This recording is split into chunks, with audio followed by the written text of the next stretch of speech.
What motivated me? Well, I'll go back to my childhood.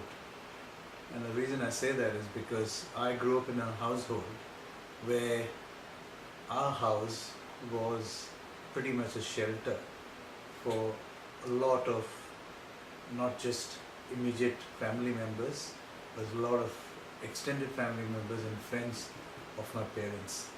My parents, being in a city like Mumbai, coming away from the roots from south, had a little bit of opportunity to give a, some sort of support and shelter to a few people who badly needed.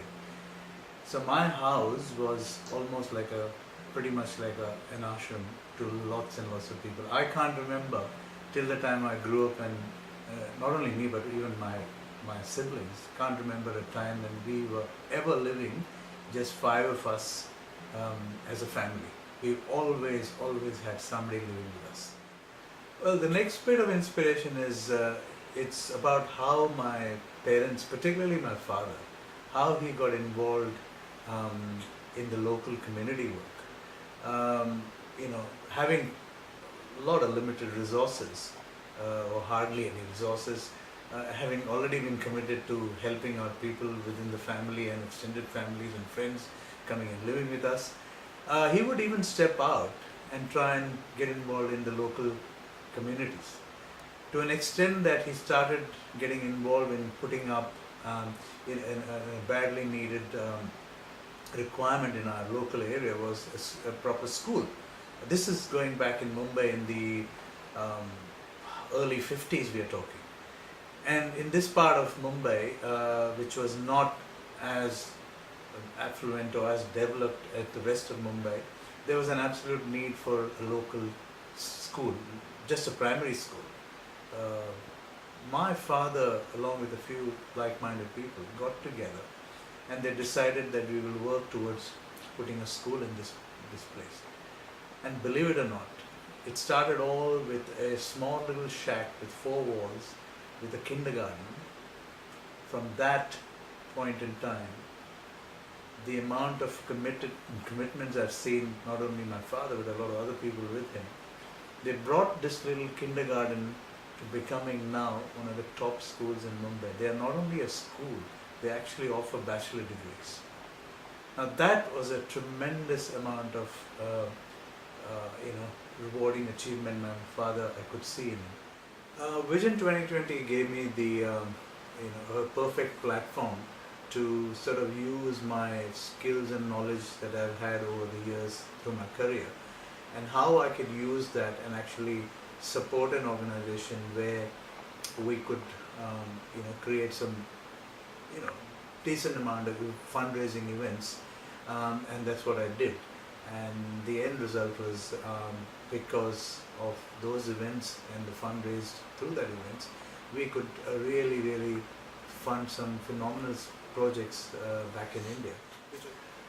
Well, it's very difficult to sort of figure out as to which one is more satisfying or rewarding. But having said that, I would think what really moved me the most and what really inspired me the most was my first project which I brought to Vision 2020.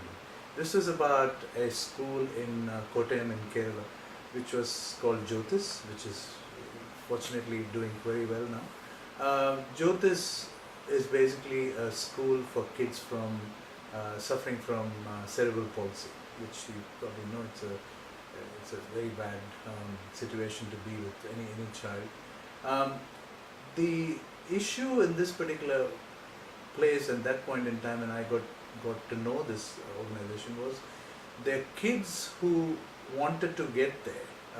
There were a lot of kids who had this challenge, being faced, and a lot of these parents had a lot of difficulty to get these kids to the school, purely because the rural areas that they lived in did not have transport and accessibility to come to this town, purely because there was no vehicle designed to get these kids to the school. And I just thought that would be an absolute need where we can actually put something together where we can fill this need of funding this particular some kind of a vehicle which can actually fulfill this need. And I came back to Sydney after having a look at this, and I presented this course to the committee members of Vision 2020.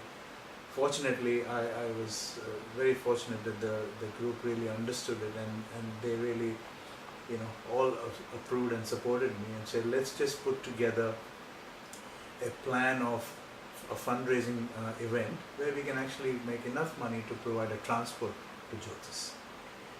And believe it or not, with a very short span of time, we got involved with full steam ahead, and the outcome was fantastic. This event brought at least more than 500 to 600 people together in a community hall, and they all came together, and the outcome was we could not only just get a normal school bus, but we also very fortunate to get the local vehicle designers, the company which actually had the vehicle, which is Mahindra's, to agree on custom designing the entire school bus for these kids. And that was absolutely fantastic, because that really made a big difference in those kids. And that school bus is still operational, and it's looked after more than hundreds of kids over the last 5 to 6 years. What I'd like to say is, when it comes to charities and community work, the general perception with a lot of people is that, will I make a difference? It will be just a drop in the ocean. But I'd like to say this to you, is that the oceans are made of drops. And if you can take one small step towards supporting and helping someone or an organization or a particular person, it could make a world of difference. Particularly in terms of countries where there's a lot of talk about nationalism, patriotism, I would just say that to those people, that not everybody has the opportunity of raising flags on the war fronts or go up to the mountains of Siachen. But you can actually make a difference by just doing just supporting a local community or local areas where there's absolutely need for people who really require support. If you can just make a small little effort, it could make a huge difference in so many people's lives.